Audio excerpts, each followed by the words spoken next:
इसमें क्या बोलेंगे, एसिड। क्या बोलेंगे, एसिड बोलेंगे, ठीक है ना। तो अम्ल का स्वाद क्या होता है बाबू, खट्टा होता है। अम्ल का स्वाद क्या होता है, खट्टा होता है। और ऐसे भी कह सकते हैं कि अम्ल वे पदार्थ होते हैं जिनको जलीय विलयन में, कहा, जलीय विलयन में घोलने पर क्या प्राप्त हो, हाइड्रोजन धन आयन। क्या हो, हाइड्रोजन धन आयन बनाता हो, तो उसे हम अम्लीय पदार्थ कहते हैं। क्या कहते हैं बाबू, अम्लीय। तो अम्ल वे पदार्थ हैं जिनको जलीय विलयन में घोलने पर हाइड्रोजन धन आयन बनाते हैं और जिनका स्वाद खट्टा होता है, उसे अम्ल कहते हैं। क्या कहते हैं बाबू, अम्ल कहते हैं। तो जैसे हमारा एग्जाम्पल यहाँ है, मैंने लिया, क्या हम ले सकते हैं एग्जाम्पल में, HCl।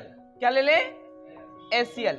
HCl को हम क्या बोलते हैं, इसका नाम हाइड्रोक्लोरिक अम्ल। क्या हो जाएगा ये, हाइड्रोक्लोरिक अम्ल। तो ये हमारा HCl एक प्रकार का एसिड है। क्या है लाला, एसिड है। अगर इसको जल में घोल दें, क्या कर दे लाला, खुश रहो, जल में यदि घोल देंगे तो ये क्या देगा, हाइड्रोजन धन आयन प्लस क्लोरीन ऋण आयन, है ना। तो ये ध्यान देना कि जब आप अम्ल को जल में घोलते हो तो हाइड्रोजन धन आयन देता है। तो परिभाषा यहां से क्लियर हो गया कि अम्ल वे पदार्थ हैं जिनको जलीय विलयन में घोलने पर हाइड्रोजन धन आयन बनाता है, उसे हम क्या बोलते हैं, अम्लीय पदार्थ या अम्ल कहते हैं, ठीक है ना।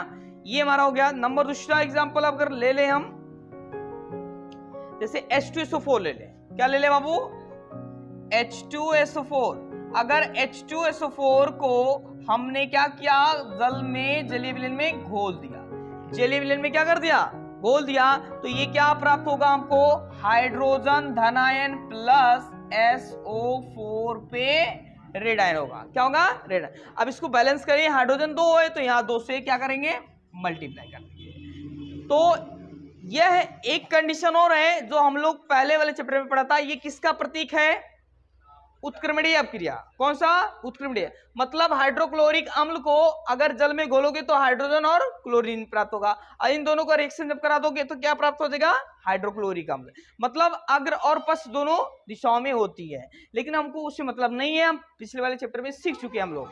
अब यहाँ हम लोग पढ़ रहे हैं एसिड। तो अम्ल वे पदार्थ होते हैं जिनका स्वाद खट्टा और जलीय विलयन में घोलने पर क्या प्राप्त हो, हाइड्रोजन धन आयन, उसे हम क्या बोलेंगे, अम्लीय पदार्थ कहते हैं। और एक एग्जांपल हम दिखाएं आपको, HNO3।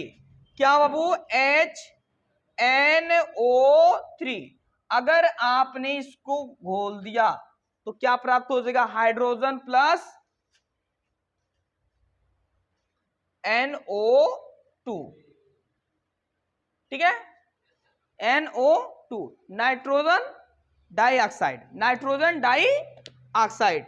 तो ये हमारा हो जाएगा HNO3, ठीक है, इसको बोलते हैं नाइट्रिक अम्ल। चलिए, HNO3, यहां हमारा हाइड्रोजन एक है, एक इधर भी हाइड्रोजन एक है।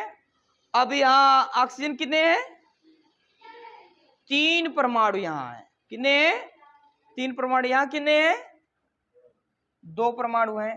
तो इसको बैलेंस करना है, तो बैलेंस कैसे होगा, या तो ये 3 देगा, कितना देगा, 3 देगा, तो ये बैलेंस हो जाएगा। मतलब ये हमारा नाइट्रिक अम्ल है।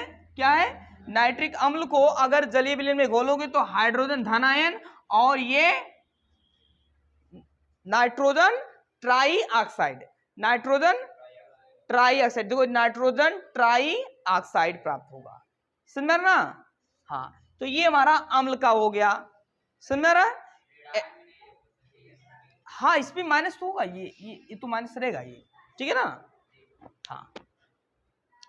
इसके बाद हमारा जो है वो क्षार है। क्या है, क्षार। तो क्षार को अगर हम बात करें